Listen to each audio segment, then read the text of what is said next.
Selamat datang di channel Risna Paju. Jangan lupa klik subscribe dan klik tombol lonceng. Terima kasih.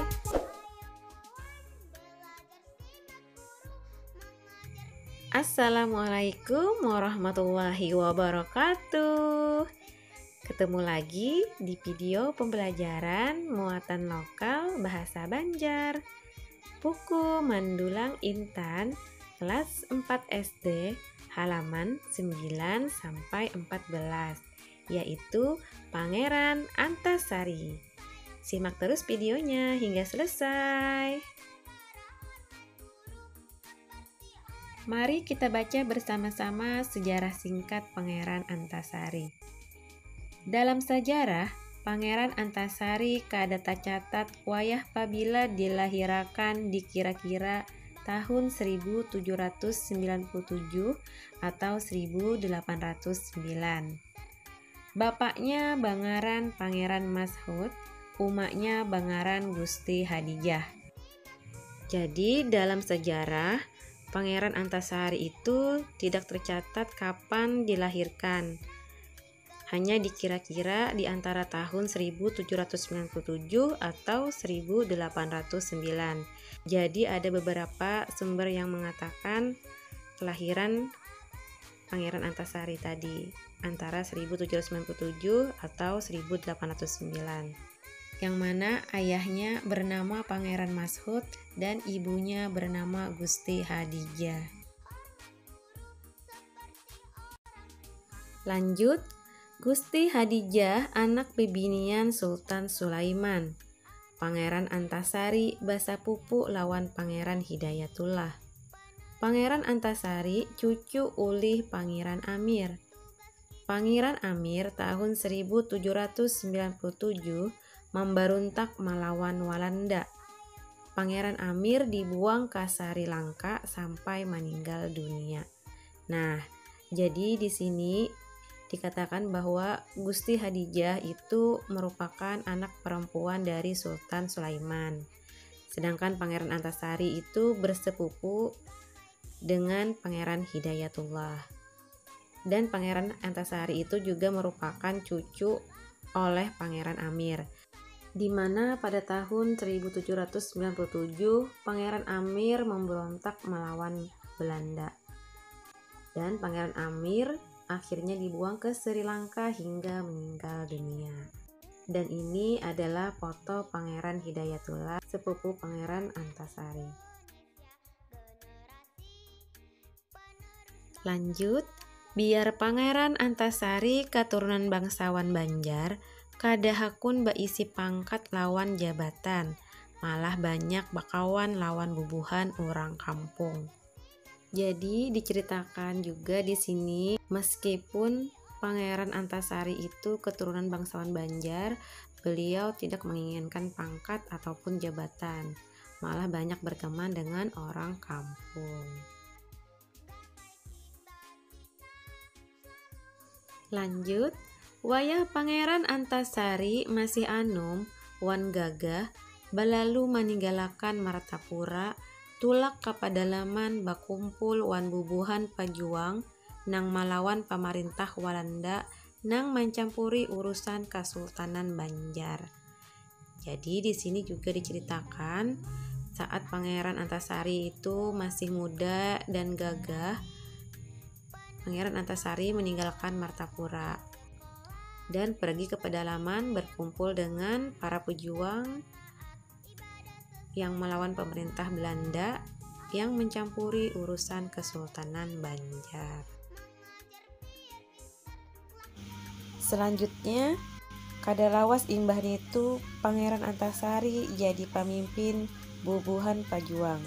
Pangeran Antasari kawa menyatuakan bubuhan Datu Aling nang jadi pemimpin gerakan Muning lawan bubuhan Tumanggung Jalil di Banua Lima, yaitu Nagara, Halabiu, Sungai Banar, Hamuntai, dan Kalua. Jadi tidak lama setelah itu Pangeran Antasari diangkat menjadi pemimpin para pejuang, di mana Pangeran Antasari dapat menyatukan Datu Aling yang menjadi pemimpin gerakan Muning, dan para Tumanggung Jalil di Banua Lima yang meliputi Nagara, Halabiu, Sungai Banar, Hamuntai, dan Kalua. Selanjutnya, imbah sudah bakambuh sabarataan bubuhan pajuang, maka watas daerah rakyat nang melawan Walanda bertambah banyak, termasuk watas tanah Dusun Atas, Kuala Kapuas, Banua Lima, Batang Alai, Batang Hamandit, Tanah Bumbu, Tanah Laut, dan Tabonio. Jadi setelah mereka semua menjadi satu, bukan para pejuang, maka batas daerah rakyat yang melawan Belanda bertambah banyak, termasuk batas tanah Dusun Atas, Kuala Kapuas, Banua Lima, Batang Alai, Batang Hamandit, Tanah Bumbu, Tanah Laut, dan Tabonio. Selanjutnya, tanggal 28 April terjadi perang Banjar nang dipalupuri oleh Pangeran Antasari. Pangeran Antasari membawa pasukan pajuang Banua IV, yaitu Banua Padang, Banua Halat, Parigi, dan Gadung. Banyaknya pajuang kada kurang pada 300 ikung pajuang. Jadi di sini pada tanggal 28 itu terjadi perang Banjar yang dipimpin atau yang dipelopori oleh Pangeran Antasari, di mana Pangeran Antasari membawa pasukan pejuang Banua IV yang terdiri dari Banua Padang, Banua Halat, Parigi, dan Gadung, di mana banyaknya para pejuang itu tidak kurang dari 300 orang pejuang. Selanjutnya, wayah nitu Pangeran Antasari baganding lawan Ali Akbar, Mantri Taming Yuda menggampur binting Walanda. Binting nitu wadah tambang batubara Orange Nassau. Wayah pertempuran saikung Duktur Walanda mati dibunuh. Tambang batubara dikapalai oleh Jansen, komandannya Beckman sampat buka. Perang Banjar menggigirakan Banua. Demang Leman lawan Haji Buyasin lawan Kiai Langlang menggampur binting Walanda di Tabonio. Surapati maamuk di Sungai Barito meninggalamakan kapal onrus ampun Walanda. Nah, saat itu Pangeran Antasari bergandeng dengan Ali Akbar, Mantri Taming Yuda menggempur benteng Belanda. Benteng itu ada di tambang batu bara Orange Nassau, di mana pada saat pertempuran satu dokter Belanda mati dibunuh. Tambang batu bara dikepalai oleh Jansen, sedangkan komandan Beckman-nya sempat lari. Perang Banjar menggegerkan Banua. Demang Leman dan Haji Buyasin dan Kiai Langlang menggempur benteng Belanda di Tabonio. Sedangkan Surapati mengamuk di Sungai Barito menenggelamkan kapal onrus milik Belanda. Kita lanjut. Wayah bulan Juli 1860, Pangeran Antasari menggampur binting Walanda di Batu Mandi. 2 ikung militir Walanda mati, yaitu Komandan Sersan Pandenbos dan Kopral Kodis. Selain itu banyak juga nang luka-luka. Jadi di bulan Juli tahun 1860 Pangeran Antasari menggempur benteng Belanda di Batu Mandi, di mana 2 orang militer Belanda mati, yaitu Komandan Sersan Pandenbos dan Kopral Kodis. Dan selain itu juga banyak yang luka-luka. Kita lanjut. Bubuhan pasukan Pangeran Antasari baisi bandira nang bakibar di Binting Tabalong tanggal 17 Agustus 1960. Bandira nang intu babalang habang nang bagambar dua buting karis basilang. Balang habang maknanya wani, karis basilang maknanya haram menyerah. Nah, jadi di sini para pasukan Pangeran Antasari memiliki bendera yang berkibar di Benteng Tabalong pada tanggal 17 Agustus 1960, di mana bendera itu berwarna merah yang bergambar dua buah keris bersilang. Warna merah itu artinya berani, sedangkan keris bersilang artinya haram menyerah.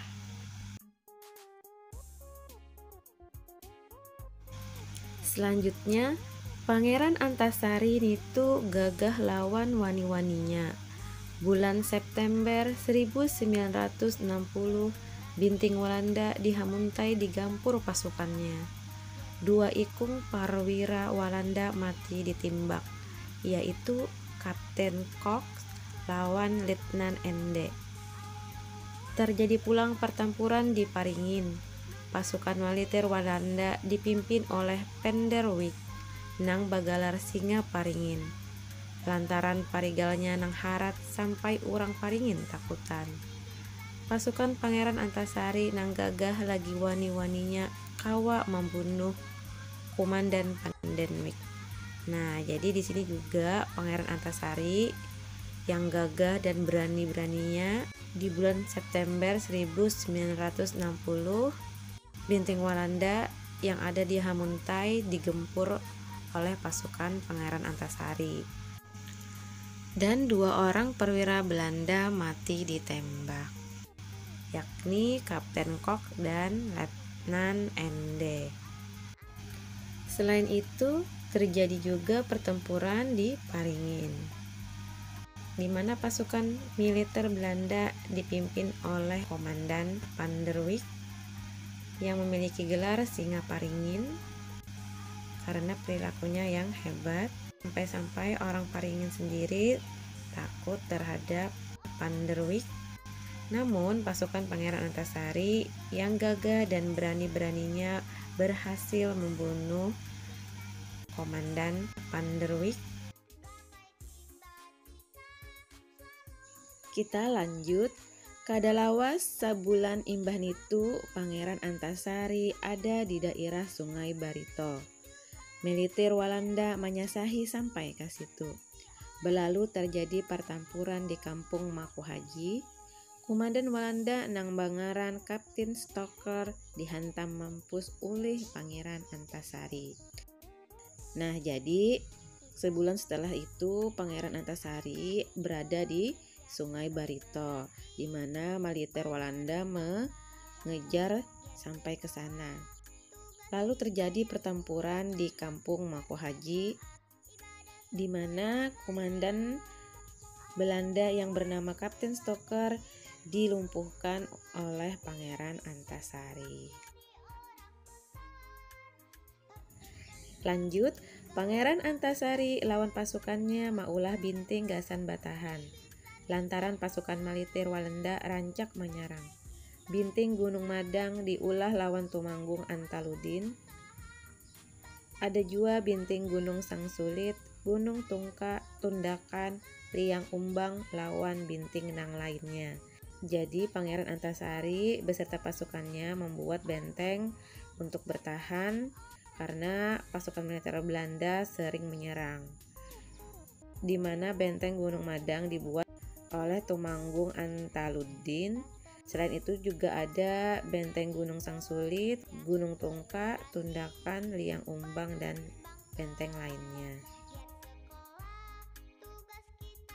Selanjutnya, wayah bulan puasa tanggal 14 Maret 1862, rakyat Barito murung Sihong Teweh Kapuas lawan Kahayan mengangkat Pangeran Antasari jadi Panembahan Amiruddin Khalifatul Mukminin, yaitu pemimpin tinggi agama, hidup untuk Allah, mati untuk Allah.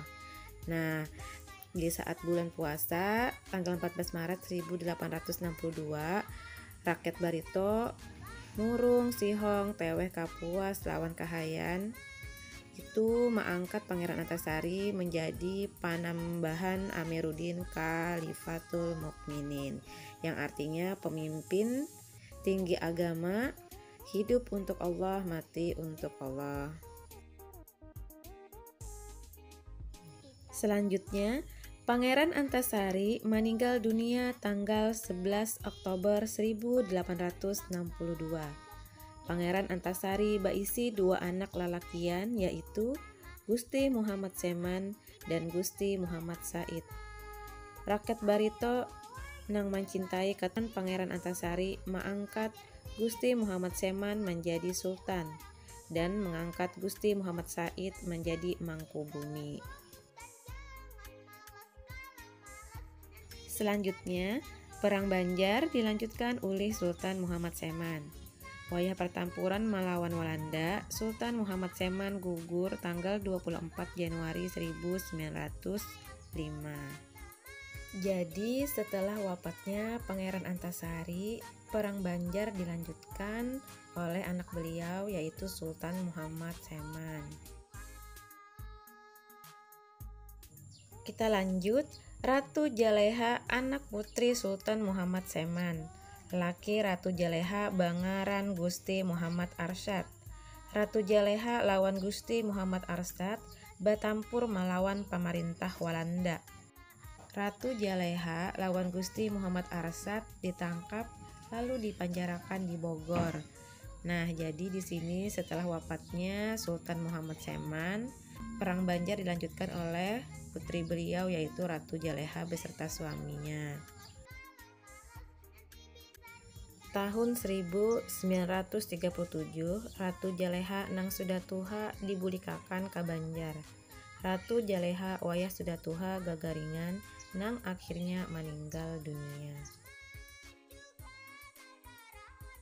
Selanjutnya, jadi menurut riwayatnya 5 turunan mulai Pangeran Amir, Lacit sampai Ratu Jaleha samunyaan titis darah pejuang melawan Walanda nang kadarigi Banua Banjar dijajah. Pangeran Antasari diangkat jadi pahlawan nasional menurut keputusan Presiden tanggal 27 Maret 1968. Kita sabarataan mesti menghormati pahlawan kita nang berjuang mati-matian membela bangsa lawan negara. Nah, jadi menurut riwayat 5 turunan yang dimulai dari Pangeran Amir sampai Ratu Jaleha semuanya itu adalah titisan darah pejuang yang melawan Belanda, di mana tidak suka atau tidak rela Banua Banjar itu dijajah. Dan Pangeran Antasari diangkat menjadi pahlawan nasional menurut keputusan Presiden pada tanggal 27 Maret 1968. Perhatikan uang kertas Rp2.000 di mana gambarnya adalah Pangeran Antasari. Nah, jadi kita sebagai orang Banjar mesti bangga di mana salah satu pahlawan kita dijadikan gambar pada uang kertas. Seperti biasa, kita latihan soal atau tatakunan. 1. Sambatakan siapa ngaran bapaknya Pangeran Antasari. Nah, siapa tadi bapaknya Pangeran Antasari? Iya, Pangeran Mas'ud atau Mas'ud. Nomor 2. Wayah pabila Perang Banjar itu terjadi. Ayo, wayah pabila? Iya, tanggal 28 April 1859. Nomor 3. Pangeran Antasari membarak pasukan Banua Ampat. Sambatakan pasukan Banua Ampat nitu. Nah, masih ingatkah kalian tadi apa saja? Iya, Banua Padang, Banua Halat, Parigi, dan Gadung. Nomor 4, tarangakan nang kaya apa bandira pasukan Pangeran Antasari nang itu. Nah, tadi sudah kita bahas juga. Jadi bandiranya itu babalang habang nang bagambar dua buting karis basilang nang maananya wani wan hara manyara. Nomor 5, nangapa gelar Pangeran Antasari? Iya, Pangeran Antasari itu mendapat gelar Panambahan Amiruddin Khalifatul Mukminin nang maananya pamimpin tinggi agama, hidup untuk Allah, mati untuk Allah. Terakhir nomor 6, siapa orangnya anak lawan cucu Pangeran Antasari nang terus melawan Walanda? Iya, yaitu anak beliau Sultan Muhammad Seman dan Panambahan Muhammad Said. Sedangkan cucu beliau yaitu Ratu Jaleha. Nah, sampai di sini dulu video pembelajaran kita tentang Pangeran Antasari. Jangan lupa dibaca kembali agar kalian bisa memahami lagi. Sampai ketemu di video pembelajaran selanjutnya. Wassalamualaikum warahmatullahi wabarakatuh.